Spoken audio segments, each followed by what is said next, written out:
of the smoking laws and of the fact that we were in one of the oldest churches in London.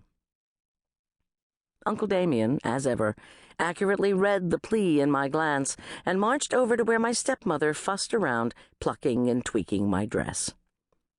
"That's enough, Paula," he said, in his usual gruff voice. "You go tend the guests. They'll be wondering what the delay is. And take your husband with you." She looked toward the door leading out of the vestry to the church proper, clearly torn between a desire to do her duty and remain at my side until my groom showed up, and the need to be social. "Well, I'm sure they're wondering what's taking so long." "I'll watch Aisling," Uncle Damien reassured her, as he gave her a none-too-gentle shove toward the door. "David, escort your wife. Tell everyone that there's a slight delay, but the wedding will get going soon." I can't imagine what they're thinking. This wedding isn't at all what I would have arranged, although it's very nice, dear, with lovely flowers, and the bouquet is exquisite, but I would have made sure that people arrived on time. As she left, she bumped into the rector, scheduled to perform the ceremony, scattering apologies and vague half-finished sentences behind her. "Go sit out in the first row, Dad," I said, giving my stepfather another smile I felt far from feeling. "I'll be out there shortly." "I'm sure Draco isn't dead," he said, patting my hand. "He probably just can't get his tie done. I had a devil of a time with mine. Your mother had to do it for me." He toddled out of the room after Paula. I was tempted to send Jim along to make sure he arrived at the pew where my close family members were to sit, knowing full well he was capable of wandering off to who knew where.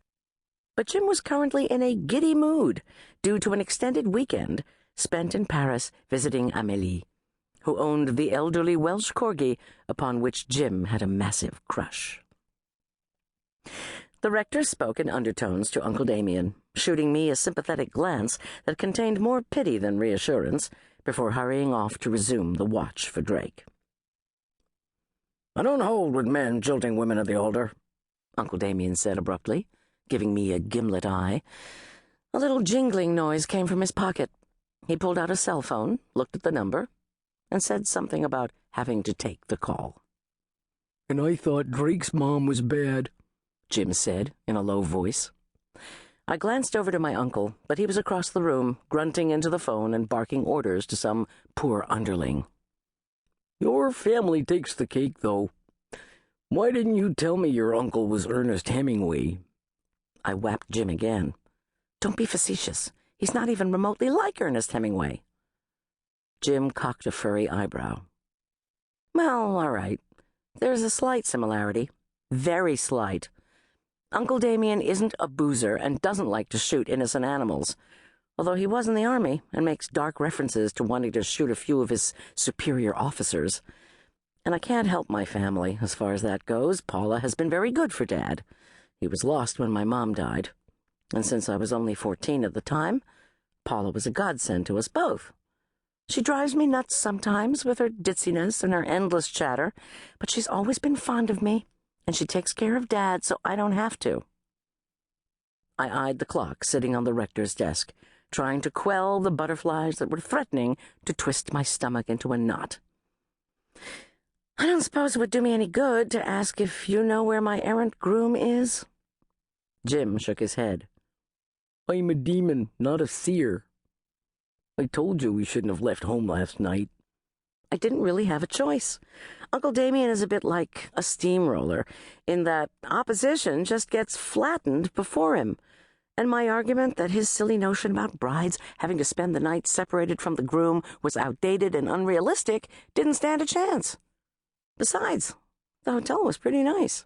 "That's not what I meant, and you know it," Jim answered, making a face. I sighed and fretted with the lace on my wrist.